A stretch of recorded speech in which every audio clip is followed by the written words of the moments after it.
What did you think when you heard about the brutal murder of George Floyd? Hearing about it, it was kind of like, oh, another black guy killed by a white officer.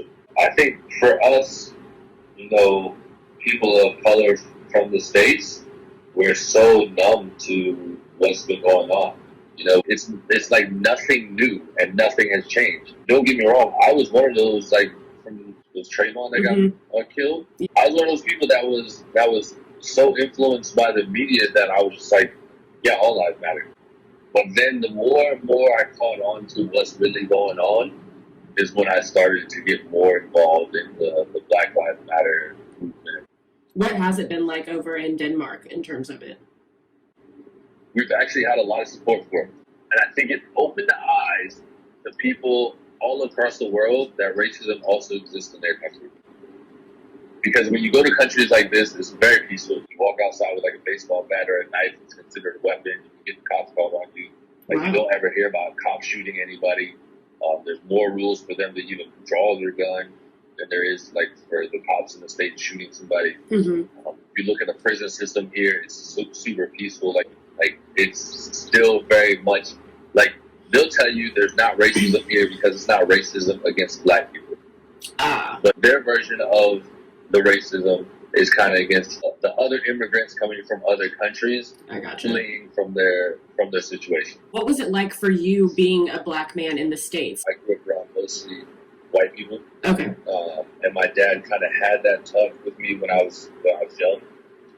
My mom raised me to speak very properly, but the hardest part I think was also just fitting in with the black crowd. Right. They kind of called me whitewashed at the time. Like, you drive a truck, you like to go fishing. Yeah. I was like, man, like, I didn't know, like, there was requirements to being black. Like, like, I didn't sign a piece of paper to say that I wanted to be born black. Right. So much of the time when I was growing up, I also didn't want to be considered black. Like, when people said, oh, you're black, I'd be like, nah, bro, I'm brown. It was, like, such a negative connotation to be considered black. So I never was afraid of that until I think college time kind of rolled around. Yeah. And what changed? Why were you all of a sudden more afraid? The driving back and forth from college. You had to drive from Jacksonville to North Carolina, and you're going from Georgia, going through Georgia, South Carolina, and now North Carolina with the good old boys as cops. They don't care about what you do, who you are, where you're from. Right. The only time I was really worried was when I got pulled over one time heading home from North Carolina to Jacksonville. The police officer pulled me over, asked for my license, my registration, gave it to him, and I matched the identity of somebody that they had been looking for. They put me in handcuffs. It was raining outside, made me stand outside the car for 2 hours, tried to tell me to confess, like, you are this person, you stole this car, like, this isn't yours, where are you headed to? So, like, I didn't act out and was able to get out of it, but, like, looking back on it, I know that they did it for racist purposes. Right. You said, my dad had to talk with me. What talk were you referring to? That was different. That, like, I'm not going to be able to get into everything they get into. I'm not going to be able to date the same woman that they date without an issue. So those are the talks you get around, like, 7, 8, 9 years old. What was that like? And I think it was like, it's eye-opening for the wrong reasons. So what do you think kind of needs to change in today's society to combat this systemic racism? The whole system.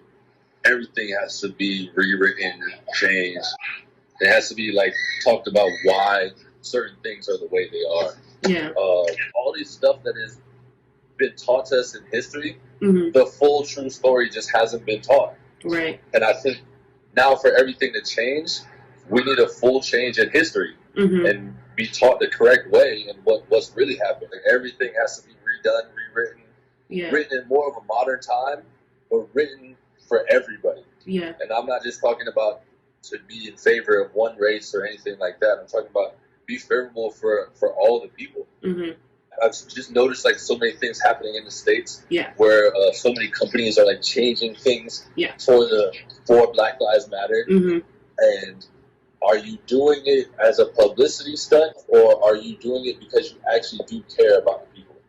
Because we've seen this happen, right? We have, definitely. I think it's time to, like continue the movement. Yeah. Like, don't let it die out. Like, how do you think we even keep up this momentum? I think the protesting is cool. Petitions need to be signed. Yep. Things need to be taken to the higher courts. Mm-hmm. Laws need to actually be changed. Police need to also be held accountable. We need to continue to always talk about everything that's being done wrong. It's just time to start educating on what's going on, because being black is cool when you do arts, sports, and you're on top. Yeah. Outside of that, not I really. don't want to be black. Yeah. Yeah.